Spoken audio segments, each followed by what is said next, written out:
Segera download Apa saja yang Quran disebut Tadabbur, Al-Quran, dia meraih tafsir kebaikan. dalam genggaman Contoh, Anda. bulan Ramadan adalah bulan Al-Quran.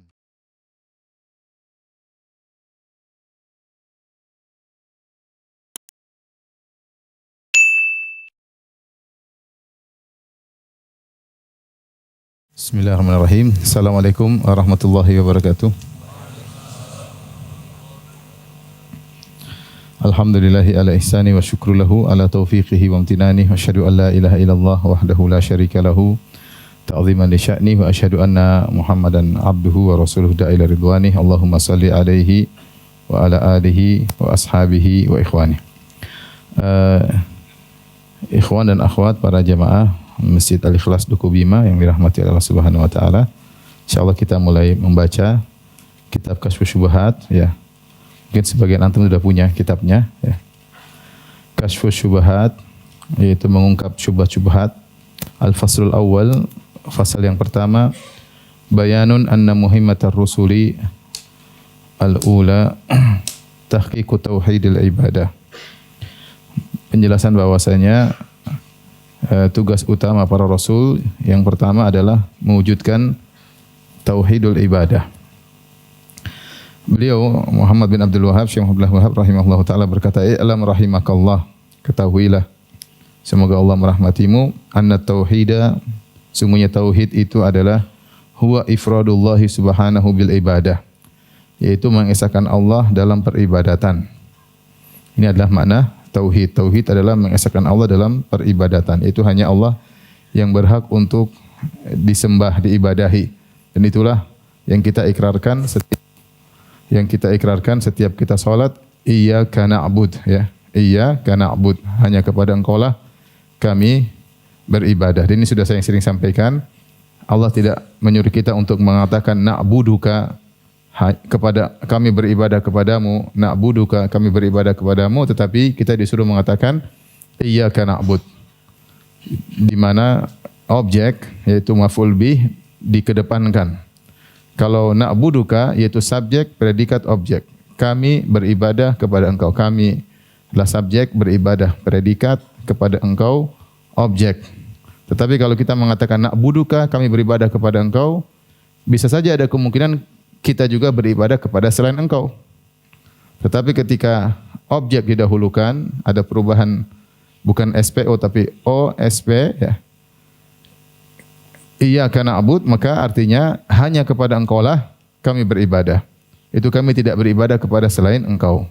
Itulah intisari di tauhidul ibadah yang selalu kita nyatakan dalam salat kita.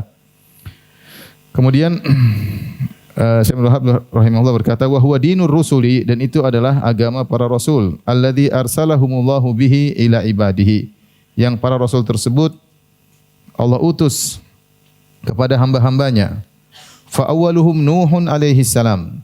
Rasul yang pertama adalah Nabi Nuh alaihi salam. Ini benar, seluruh rasul Allah berfirman, ya, walau qad ba'atsna fi kulli ummatin rasulan an ibudullaha wajtanibut taghut. Sungguh kami telah mengutus bagi setiap umat seorang rasul, yang setiap rasul tersebut berkata, ubudullaha wajtanibut taghut. Sembahlah Allah semata dan jauhilah taghut. Mereka semua menyuruh kepada tauhidul ibadah, agar beribadah semata hanya kepada Allah. Seperti firman Allah Subhanahu wa taala, wa ila 'adin akhahum huda qala ya qaumi ibudullaha ma lakum min ilahin ghairuh.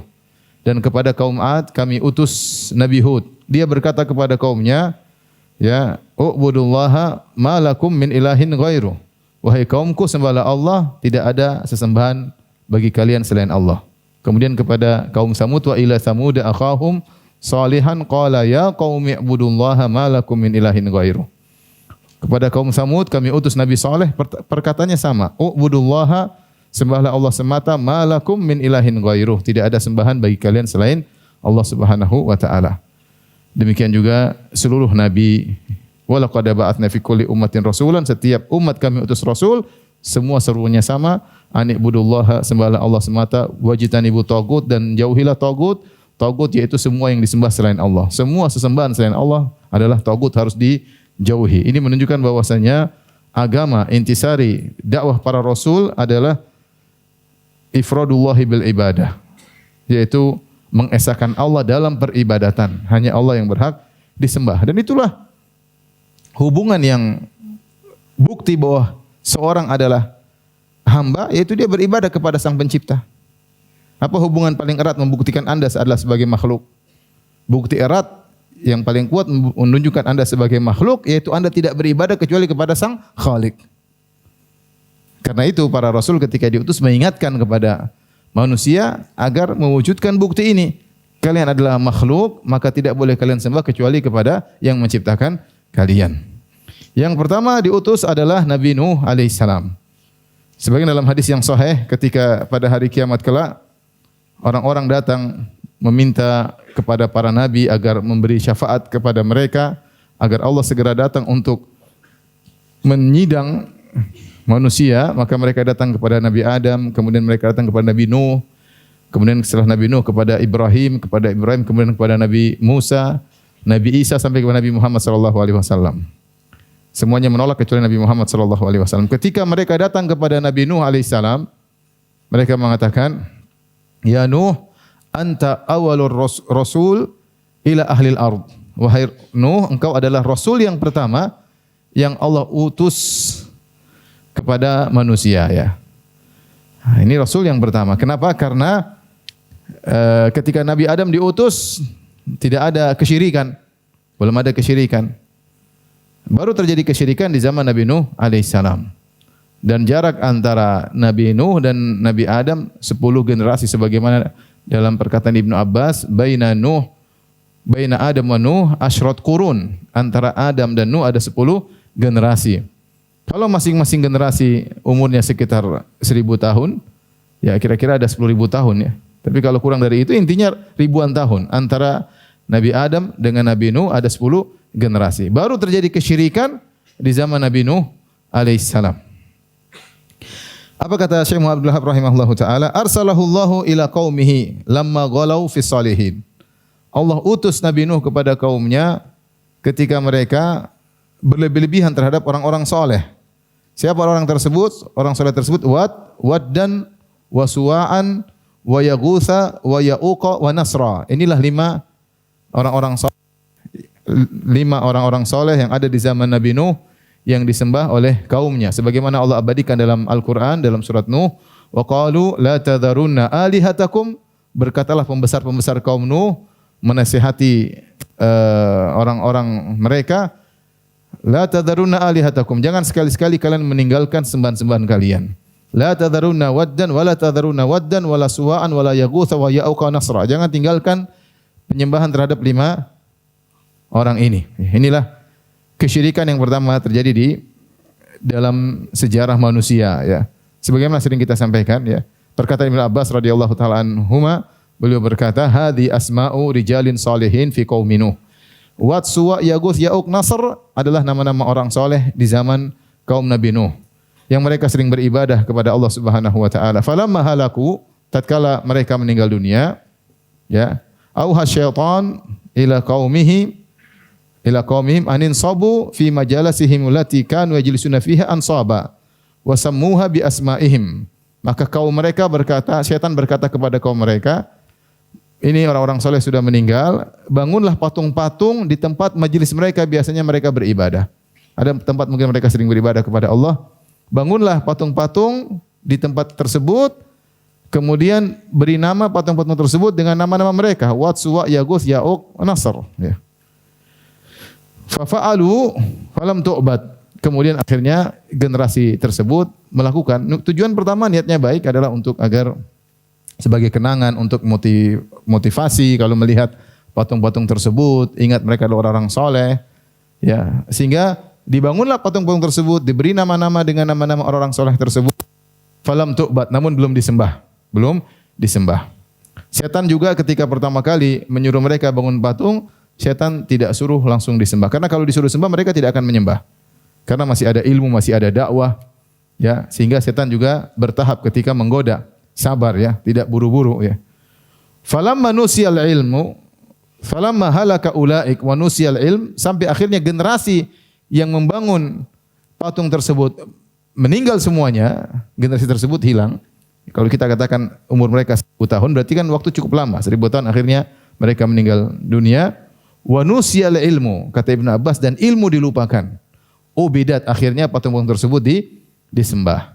Jadi ketika dakwah sudah tidak ada, ilmu tidak disebarkan, setan baru membisikkan berikutnya. Ini didirikan untuk disembah. Akhirnya disembahlah patung-patung tersebut dan akhirnya mendarah daging. Penyembahan terhadap patung-patung tersebut menjadi tradisi mereka. Akhirnya Allah mengutus Nabi Nuh alaihissalam. Inilah sebab Allah mengutus Nabi Nuh alaihissalam karena telah terjadi kesyirikan di zaman beliau alaihissalam. Dan inilah awal kesyirikan yang terjadi dalam sejarah manusia. Oleh karenanya sebab asal terjadinya kesyirikan adalah al-ghulu fis salihin, berlebih-lebihan terhadap orang-orang saleh. Itu sebab dasar ya terjadinya penyembahan terhadap orang-orang saleh. Dan demikianlah kesyirikan-kesyirikan berikutnya juga adalah sebabnya pengkultusan terhadap orang saleh yang berlebihan. Lihatlah Wat, Suwa, Yaguth, Ya'uq, Nasr. Lihatlah Uzair ibnullah, dianggap ibnullah karena saking solehnya, kemudian disembah. Lihatlah Isa bin Maryam, ya Nabi Isa alaihissalam juga disembah karena saking solehnya. Di antaranya Lata. Lata juga adalah seorang yang soleh. Karena yalitu biqalil hujjaj. Lata dulu suka membagi-bagikan makanan gratis, adonan makanan gratis kepada jamaah haji. Tatkala dia meninggal kemudian disembah. Jadi banyak penyembahan terhadap orang-orang soleh yang diakui sebagai orang soleh, ya, kemudian disembah ketika sudah meninggal atau sudah tidak ada di hadapan mereka, malah mereka menyembahnya. Inilah kenapa Allah Subhanahu wa taala mengutus Nabi Nuh alaihissalam. Kemudian kata Syekh Muhammad bin Abdul Wahhab rahimahullahu taala, wa akhirur rusuli Muhammadun sallallahu alaihi wasallam. Dan rasul yang terakhir adalah Nabi Muhammad sallallahu alaihi wasallam. Wa huwa alladhi kassara suwara haula'i salihin. Dan dialah Nabi Muhammad sallallahu alaihi wasallam yang menghancurkan patung-patung orang soleh tersebut. Itu Nabi sallallahu alaihi wasallam ketika berdakwah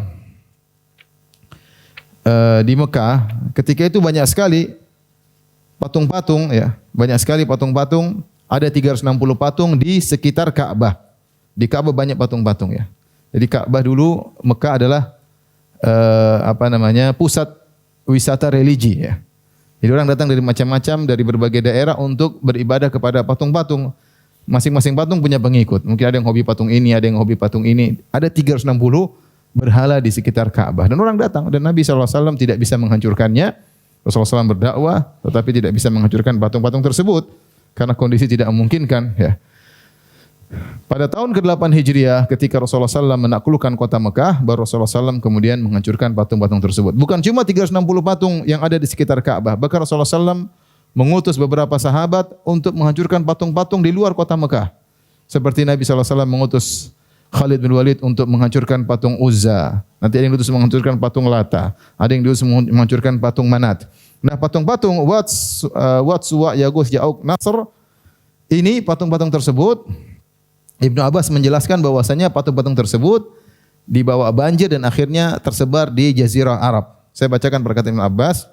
Saratil awthan allati kanat fi qaumi Nuhin fil Arab ba'du amma wat fakanat li kalb bidumatil jandal.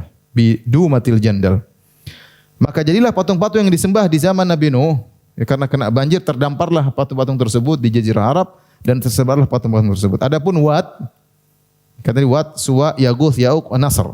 Adapun Wat, jadilah dia patung yang disembah oleh kabilah Kalb. Kabilah Kalb yang ada di Dumatul Jandal. Sampai sekarang di Arab Saudi masih ada kota Dumatul Jandal.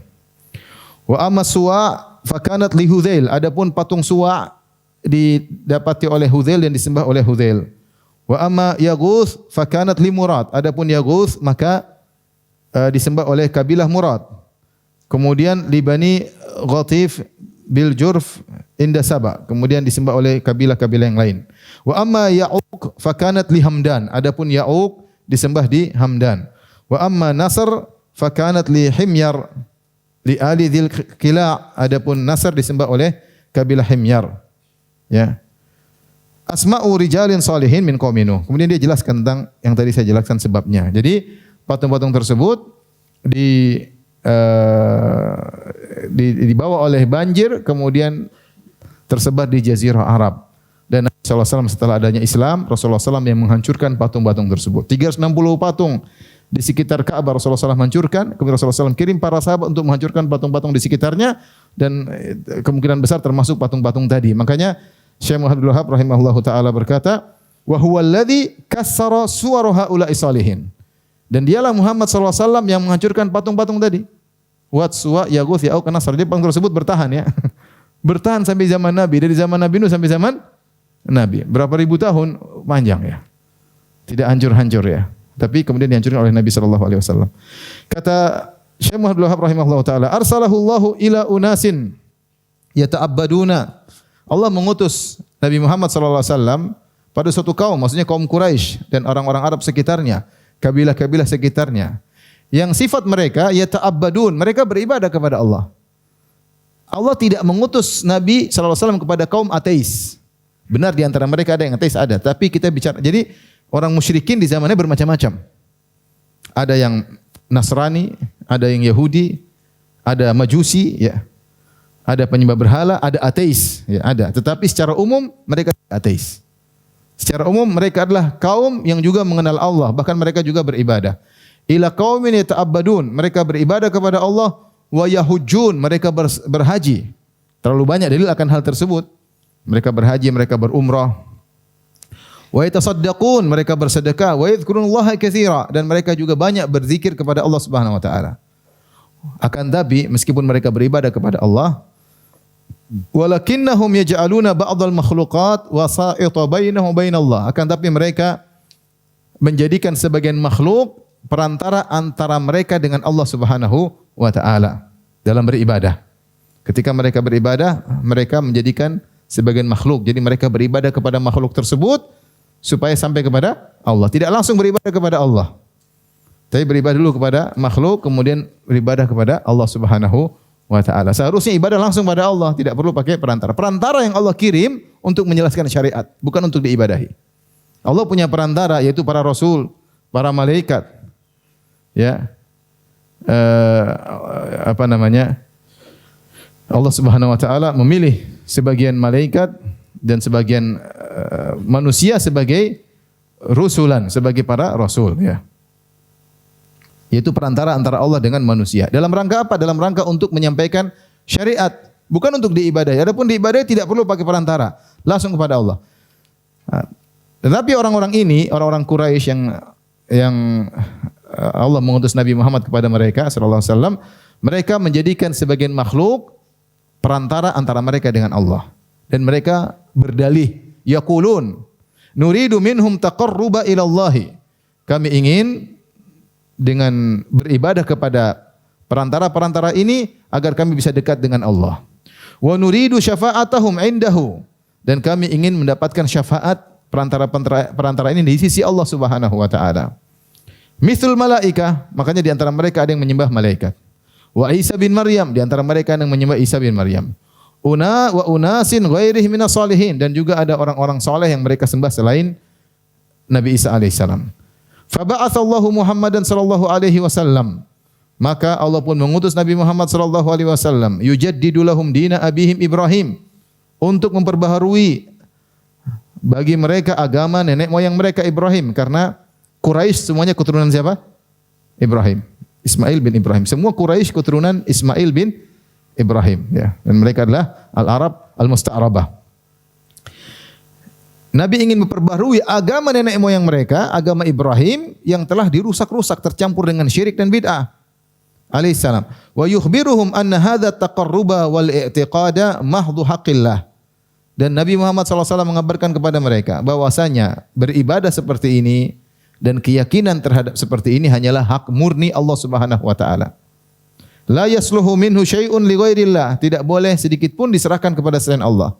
La li malakin muqarrabin, tidak boleh diserahkan kepada malaikat. Ibadah, kedekatan ibadah tidak boleh diserahkan kepada selain Allah, tidak boleh diserahkan kepada malaikat yang didekatkan kepada Allah. Wala nabi li nabiyyin mursal, dan juga tidak boleh diserahkan kepada nabi yang diutus, fadlan an ghairihi, apalagi diserahkan kepada selain malaikat dan selain rasul. Wa illa fa haula'il musyrikun yashhaduna anna Allah huwal khaliq. Ya. Padahal orang-orang musyrikun tersebut, orang musyrikin, orang Quraisy, mereka bersaksi bahwasanya Allah lah sang pencipta wahdahu. Hanya Allah yang menciptakan. La syarika lahu, tidak ada yang bersama Allah dalam menciptakan. Ini keyakinan orang-orang Quraisy. Mereka yakin yang mencipta hanya Allah Subhanahu wa taala. Wa annahu la yarzuqu illahu, dan mereka yakin bahwasanya tidak ada yang memberi rezeki kecuali Allah semata. Wala yuhyi wala yumit illahu, tidak ada yang menghidupkan, tidak ada yang mematikan kecuali Allah semata. Wala yudabbirul amr, dan tidak ada yang mengatur segala urusan illahu kecuali hanya Allah. Wa anna jami'a samawati wa man fihinna, dan seluruh langit dan apa yang ada di langit tersebut, wal ardina sab'a, dan juga bumi lapis 7, wa man fihinna, dan apa yang ada di bumi, kulluhum abiduhu, seluruhnya adalah hamba-hamba Allah, wa tahta tasarrufihi wa qahrihi. Ya. Dan semuanya di bawah pengaturan Allah, di bawah kekuasaan Allah Subhanahu wa taala. Apa maksud satu lembar yang kita baca ini? Maksudnya Syekh Abdul Wahab ingin menjelaskan bahwasanya ajaran para nabi adalah tauhidul ibadah. Fokus bagaimana orang bisa beribadah kepada Allah Subhanahu wa taala. Bukan ingin menjelaskan bahwasanya Tuhan itu hanya Allah. Itu bukan intisari dakwah para nabi. Karena kaum yang diutus Nabi Muhammad kepada mereka, yaitu kaum Quraisy, mereka sudah tahu Allah pencipta. Sehingga ada kesalahan yang mereka lakukan ketika mereka beribadah, mereka menjadikan antara mereka dengan Allah ada makhluk perantara untuk mereka ibadahi, supaya mereka lebih dekat dengan Allah. Mereka ibadah langsung kepada Allah kayaknya tidak sampai atau belum tentu diterima. Tapi kalau lewat perantara akan mudah dekat di sisi Allah Subhanahu wa taala. Inilah kesalahan mereka, inilah kesyirikan mereka yang ingin diperbaiki oleh Nabi Muhammad sallallahu alaihi wasallam. Dan kaum yang diutus Nabi Muhammad kepada mereka sallallahu alaihi wasallam adalah kaum, selain mereka mengakui Allah adalah pencipta, pemberi rizki, pengatur alam semesta, pencipta seluruhnya, mereka juga ternyata beribadah. Mereka juga ternyata beribadah. Ada yang berhaji, ada yang bersedekah, ada yang berumrah, ada yang beriktikaf, ya. Mereka juga beribadah. Bukan kaum yang ateis, bukan. Bukan kaum yang tidak mengenal Tuhan, bukan kaum yang tidak beribadah. Mereka juga punya ibadah. Tetapi ibadah mereka dan pengakuan mereka bahwasanya Allah Maha Pencipta tidak menjadikan mereka selamat di akhirat kelak. Tidak menjadikan mereka selamat di akhirat kelak. Baik. Kita lanjutkan. Fasal tsani, fasal yang kedua. Bayanul adillah ala anal musyrikin alladzina qatalahum Rasulullah sallallahu alaihi wasallam muqirruna bi tauhidir rububiyah wa lam yukhrijuhum dzalika minasyirki fil ibadah. Penjelasan tentang dalil bahwasanya kaum musyrikin yang diperangi oleh Rasulullah sallallahu alaihi wasallam, mereka mengakui tauhidur rububiyah. Itu mereka mengakui Allah Maha Pencipta, Allah memberi rezeki, Allah yang mengatur alam semesta dan hal-hal seputar itu, ya, tentang pengaturan alam semesta. Mereka mengakui hal tersebut. Tetapi pengakuan mereka tersebut tidaklah mengeluarkan mereka dari kesyirikan dalam peribadatan. Jadi mereka mengakui tauhid rububiyah, tapi mereka terjerumus dalam peribadatan kepada selain Allah, dan itu syirik dalam ibadah. Kemudian beliau berkata, fa idza aradta dalil ala anna haula alladziina qatalahum Rasulullah sallam yashhaduna bihadza. Kalau kau ingin dalil bahwasanya orang-orang yang diperangi oleh Nabi sallallahu alaihi wasallam di zamannya mengakui hal ini, faqra qaulahu ta'ala, maka bacalah firman Allah ini. Qul may yarzuqukum minas sama'i wal ard. Katakanlah kepada mereka, tanyakanlah kepada mereka wahai Muhammad, kepada orang kafir Quraisy. May yarzuqukum minas sama'i wal ard. Siapakah yang memberi rezeki kepada kalian dari langit dan bumi? Amman yamliku sam'a wal absar. Siapakah yang menguasai pendengaran dan penglihatan kalian? Siapa? Mereka akan jawab Allah. Bayangkan siapa yang menguasai pendengaran, siapa yang kasih kita pendengaran, siapa yang kasih kita penglihatan? Enggak ada kecuali Allah Subhanahu wa taala. Kalau Allah mengambil penglihatan kita, Allah butakan kita, satu dunia bikin mata enggak bisa. Satu dunia bikin kita mendengar lagi enggak bisa. Kalau Allah udah ambil enggak bisa. Allah yang kasih, Allah yang ambil, Allah yang menguasai. Wa man yukhrijul hayya minal mayyit wa yukhrijul mayyita minal hayy. Siapa yang mengeluarkan hidup dari yang mati dan mengeluarkan yang mati dari yang hidup? Wa man yudabbirul amr, dan siapa yang mengatur segala urusan? Fasayaquluna Allah, maka sungguh-sungguh mereka akan berkata Allah Subhanahu wa taala. Faqul afala tattaqun, maka katakanlah kepada mereka, tidak kalian berfikir? Artinya apa? Kalau kalian sudah tahu Allah yang memberi rizki dari langit dan bumi, Allah yang menguasai pendengaran kalian, Allah yang menguasai penglihatan kalian, Allah yang menghidupkan dan mematikan, Allah yang mengatur segala urusan, kok kalian masih menyembah selain Allah Subhanahu wa taala? Tidakkah kalian berfikir? Ayat yang berikutnya, Qul limanil ardu wa man fiha in kuntum ta'lamun. Katakanlah kepada mereka, tanyakanlah wahai Muhammad, milik siapakah bumi dan apa yang ada di atasnya? Bumi dan di atas bumi banyak, ada lautan, ada hutan, ada gunung, ada manusia, ada hewan dengan berbagai macam isi bumi. Milik siapakah? In kuntum ta'lamun, kalau kalian benar-benar mengetahui, sayaquluna lillah. Orang-orang kafir Quraisy menjawab, inilah milik Allah Subhanahu wa taala. Qul afala tadhakkarun, tidakkah kalian ingat? Qul man rabbus samawati sab'i wa rabbul arsyil azim. Katakanlah, tanyakan kepada mereka, siapakah pemilik langit yang 7 lapis dan pemilik arsy yang agung? Sayaquluna lillah, mereka mengatakan Allah yang milik itu semua. Diakui oleh orang kaum musyrikin. Qul afala tattaqun, tidakkah kalian bertakwa? Qul man biyadihi malakutu kulli syai' wa huwa yujiru wa la yujaru alaihi in kuntum ta'lamun. Tanyakan kepada mereka, siapakah yang di tangannya perbendaharaan seluruh perkara? Perbendaharaan seluruh perkara, siapa yang milikinya? Yang dia menolong dan tidak ada yang bisa selamat dari azabnya jika kalian mengetahui. Sayaquluna lillah, mereka menjawab Allah Subhanahu wa taala. Qul fa anna tusharun, kalau begitu dari mana kalian bisa tersihir? Kok kalian malah menyembah selain Allah Subhanahu wa taala? Wa ghairu dzalika minal ayat, dan banyak sekali ayat-ayat yang menunjukkan akan hal ini. Tapi saya akan bahas dalil-dalil tentang akan hal ini banyak sekali, saya akan sebutkan secara singkat tentang dalil-dalil bahwasanya mereka mengimani tauhid ar-rububiyah ya.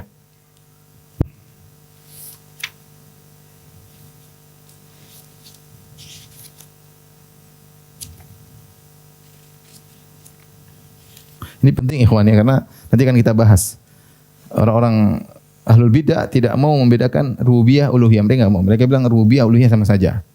Nanti masalah ibadah, kata mereka bahwasanya selama seorang mengakui tidak ada pencipta selain Allah, maka apapun yang dia lakukan tidak akan terjerumus dalam syirik. Ada seorang misalnya sujud di hadapan kuburan, selama dia meyakini bahwasanya kuburan tersebut tidak ikut mengatur alam semesta, maka tidak syirik. Ada orang berdoa istighatsah kepada mayat, berkata, ya Sayyidal Badawi, ya Abdul Qadir Jailani, tolonglah aku ketika di tengah lautan, dia tidak akan syirik selama dia meyakini yang mengatur alam semesta hanyalah siapa? Allah. Abdul Qadir Jailani, Sayyidal Badawi hanyalah sebab. Saya pakai jimat, meyakini jimat hanya sebab, tidak punya pengaruh, maka tidak apa? Syirik. Sehingga tidak ada kesyirikan. Siapa yang ke dukun, meyakini dukun ini hanya sebab, dia tidak mengatur alam semesta, maka tidak apa? Syirik. Siapa yang menyembelih kepada wali dalam rangka mengagungkan wali, karena wali adalah makhluk yang diagungkan oleh Allah, selama dia tidak meyakini wali ini mengatur alam semesta, maka tidak syirik. Makanya sebagian mereka marah sama kita. Kalian itu musyrik-musyrikan orang. Mereka tidak syirik. Syirik itu kalau mengakui ada pengatur selain Allah. Nanti kita akan bahas sebab kenapa mereka demikian. Insyaallah kita bahas. Pertama saya akan bahas tentang dalil-dalil bahwasanya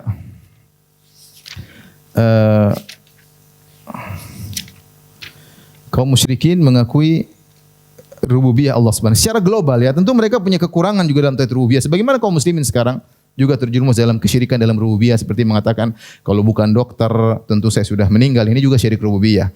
Atau mengatakan demi Allah, demi Rasul, ini juga syirik dalam tauhid rububiyah. Tetapi secara umum kaum musyrikin di zaman Nabi SAW mereka mengakui tauhid rububiyah. Tidak ada pencipta, tidak ada pemberi rizki, tidak ada pengatur, tidak ada yang menguasai pendengaran dan penglihatan, tidak ada pemilik langit yang 7, bumi yang 7 lapis, kecuali hanya siapa?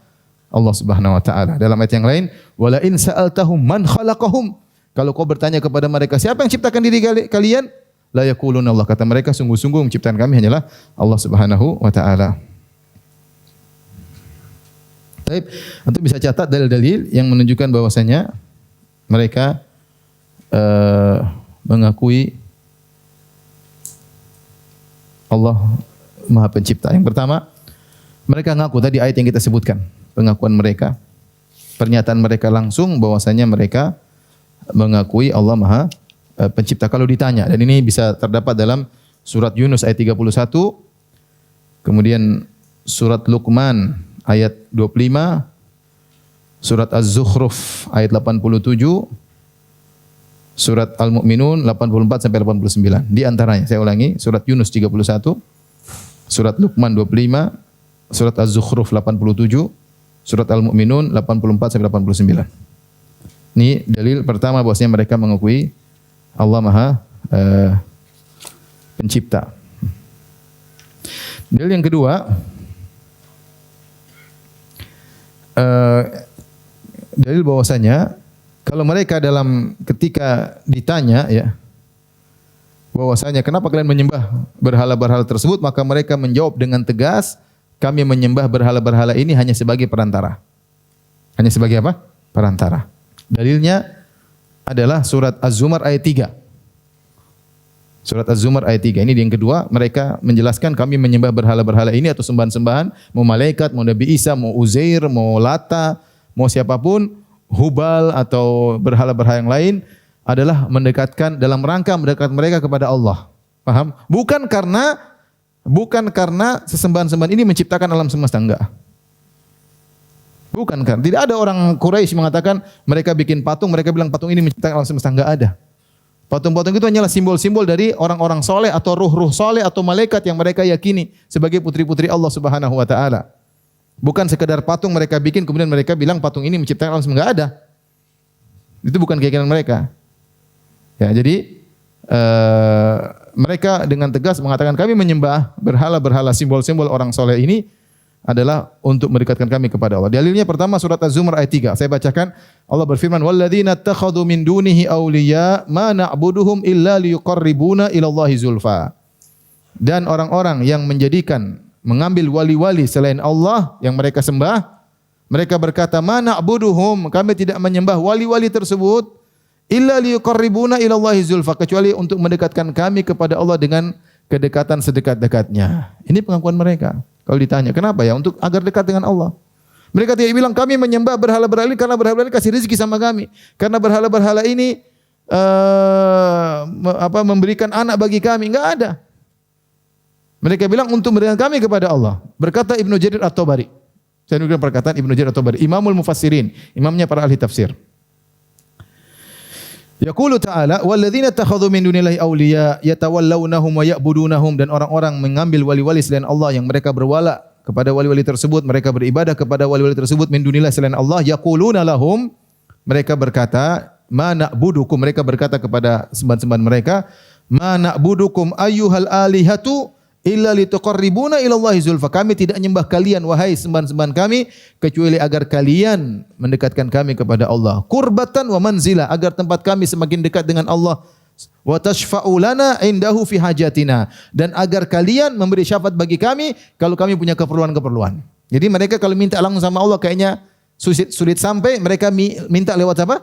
Sembahan-sembahan mereka, supaya kalian menjadi syafaat di sisi Allah agar hajat kami mudah dikabulkan. Ini bukan perkataan Ibnu Taimiyah, ini bukan perkataan Syekh Abdul Wahab. Ini saya nukilkan perkataan siapa? Ibnu Jarir At-Tabari, imamnya para ahli tafsir.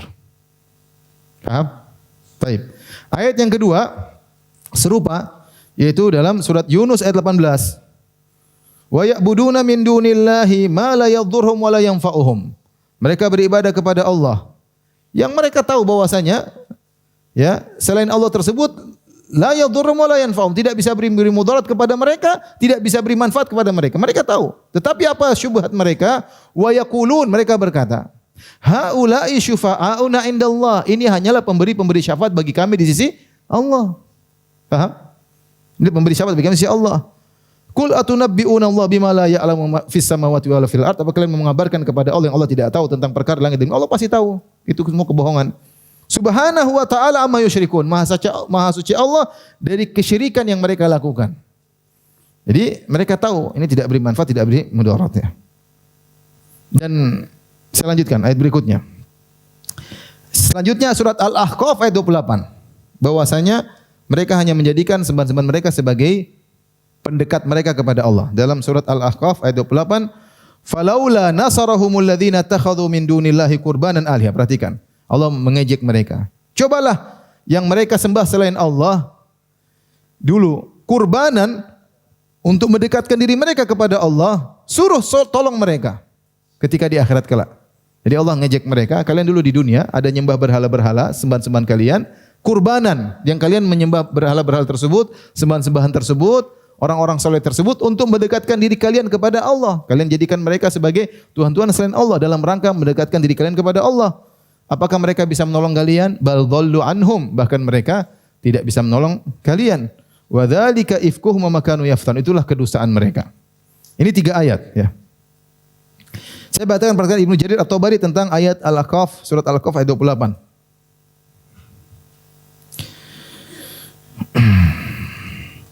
Falaula nasara haula alladziina ahlaknahum minal umamil khaliyah qablahum awthanuhum wa alihatuhum allati ittakhadhu ibadataha qurbanan yataqarrabuna biha fima za'amu ila rabbihim. Allah mengatakan, coba sembahan-sembahan orang-orang yang kami pernah binasakan dari umat-umat sebelumnya, yang apakah sembahan-sembahan mereka, berhala-berhala mereka, lihat. Awthanuhum, berhala-berhala mereka, alihatuhum, Tuhan sembahan-sembahan mereka, sembahan mereka tidak mesti berhala. Ada juga orang-orang saleh, malaikat dan yang lainnya. Allati takhadhu ibadataha qurbanan, yang mereka dulu menjadikan peribadatan kepada sembahan-sembahan ini sebagai kedekatan, yataqarrabuna biha, yang mereka menyangka dengan ibadah tersebut menyembah berhala-berhala sembahan-sembahan ini, za'amu fima za'amu ila rabbihim, untuk mendekatkan diri mereka kepada Allah. Ya.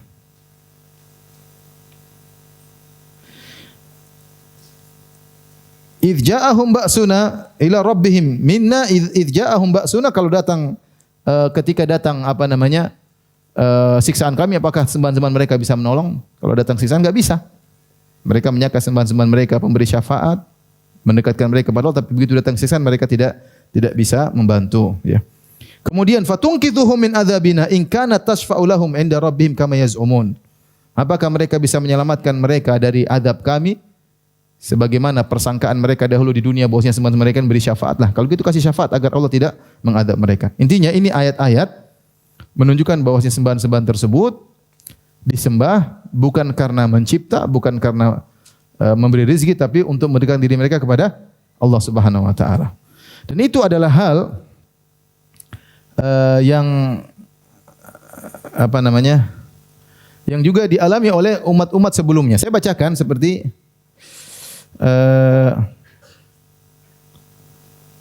Nabi Ibrahim, kisah Nabi Ibrahim alaihissalam, ya.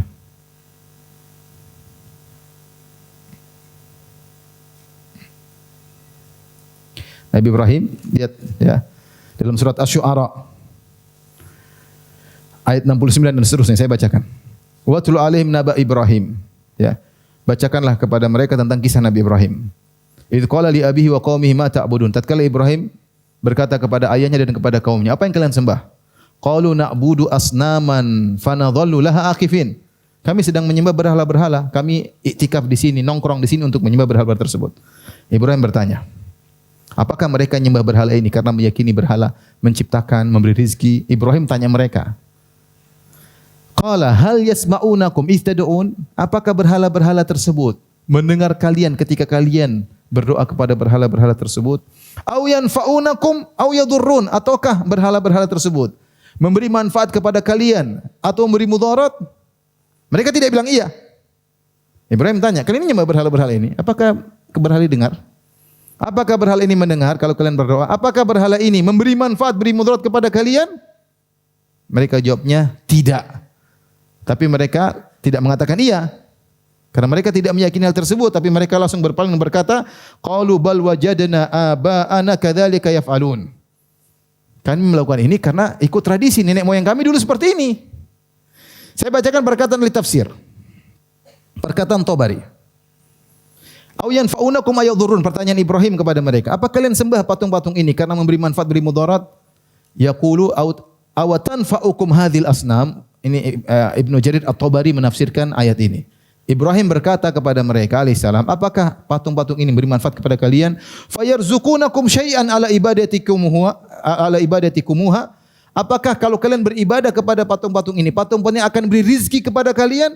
Au yadhurrunukum fayuaqibunakum ala tarkikum ibadataha bi an yaslabukum amwalakum. Apakah kalau kalian tidak beribadah kepada patung-patung tersebut, lantas patung-patung ini akan beri hukuman kepada kalian, harta kalian diambil oleh patung-patung tersebut? au yuhlikukum, atau membinasakan kalian. Ya. Qalu bal wajadna aba'ana kadzalika yaf'alun. Mereka tidak bisa jawab, mereka mengatakan kami begini karena nenek moyang kami seperti ini. Kata Ibnu Jarir At-Tabari, fil kalami matrukun ustughniya bidalalati ma dzukira amma turik. Wa dzalika jawabuhum Ibrahim an mas'alatihi iyyahum hal yasma'unakum idh tad'un aw yanfa'unakum aw yadurrun, fakana jawabum iyyahu la ma yasma'unana idza da'awnana wala yanfa'unana wala yadurruna. Ya dulu ala annahum bidzalika ajabu. Jadi ada jawaban yang tidak Allah sebutkan. Kata Ibnu Jarir Tabari, mereka sebenarnya menjawab, enggak, ini patung tidak dengar kami. Ini patung kalau kami berdoa dia tidak dengar. Ini patung tidak bisa beri manfaat kepada kami. Ini patung tidak bisa mudarat kepada kami. Paham? Jadi kaum Ibrahim menyembah patung-patung bukan karena apa? Mengharapkan apa? Manfaat dan mudarat. Tetapi tadi karena ada syafaat yang diharapkan. Paham? Nah, orang-orang ahlul bidah zaman sekarang, mereka mengatakan tidak dikatakan syirik kecuali kamu mengatakan bahwasanya patung-patung tersebut beri manfaat, beri mudarat. Patung tersebut ikut mencipta sebagaimana Allah Subhanahu wa taala. Terus ini kaum Ibrahim syirik tidak? Apakah mereka meyakini patung tersebut beri manfaat, beri mudarat? Tidak. Menurut kaidah mereka harusnya kaum Nabi Ibrahim tidak musyrik. Karena syarat syirik harus meyakini yang disembah punya rububiyah. Nanti saya akan nukilkan perkataan mereka. Ini bahaya karena ketika kita meyakini namanya syirik itu hanya kalau meyakini Allah ada Tuhan ikut mengatur, ada Tuhan ikut mencipta, maka tidak ada kesyirikan di alam semesta ini. Kecuali ateis atau mungkin yang menyembah 2 Tuhan, 3 Tuhan. Selain enggak ada orang muslim, tidak ada yang musyrik. Semuanya muslim. Mau nyembah patung, mau nyembelih kepada selain Allah, menyembah wali, mau berdoa kepada hantu, kepada jin, enggak ada masalah. Semuanya sebab. Semuanya apa?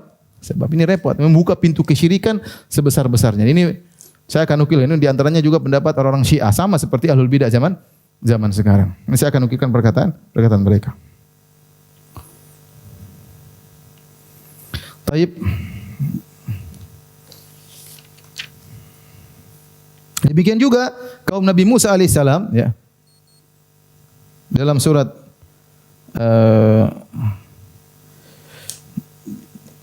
Thaha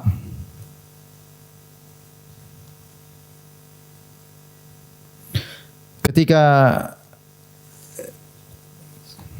Samiri kata Allah fa akhraja lahum ijlan jasadam lahu khuwar. Samiri mengeluarkan bagi mereka sebuah patung yang dibuat patung sapi, ya. Kemudian ada suaranya. Faqalu hadza ilahukum wa ilahu Musa. Kemudian mereka berkata, ini Tuhan kalian, Tuhan Musa. Fanasid, Musa lupa Tuhannya di sini. Patung ini ngapain dia pergi ke Bukit Tursina mencari bertemu Allah. Ini Tuhannya juga. Allah berkata, afala yarawna alla yarji'u ilaihim qawlan wa la yamliku lahum darran wa la naf'a. Tidakkah mereka melihat bahwasanya patung ini tidak bisa menjawab perkataan mereka dan tidak bisa beri mudarat dan tidak bisa beri manfaat. Artinya kaum Nabi Musa tahu mereka menyembah patung tidak bisa apa-apa.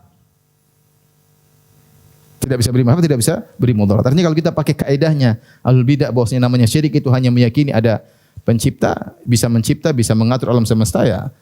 Kaum Nabi Musa pun tidak melakukan kesyirikan ketika menyembah patung sapi. Kaum Ibrahim tidak melakukan kesyirikan ketika menyembah patung-patung tersebut karena mereka tidak meyakini patung tersebut bisa beri manfaat, tidak bisa beri apa? Mudarat. Baik, demikian saja kajian kita. Antum bersabar, insyaallah kita lanjutkan pekan depan. Masih dalil belum selesai, kita lanjutkan pekan depan insyaallah. Demikian wabillahi taufiq wal hidayah. Assalamualaikum warahmatullahi wabarakatuh.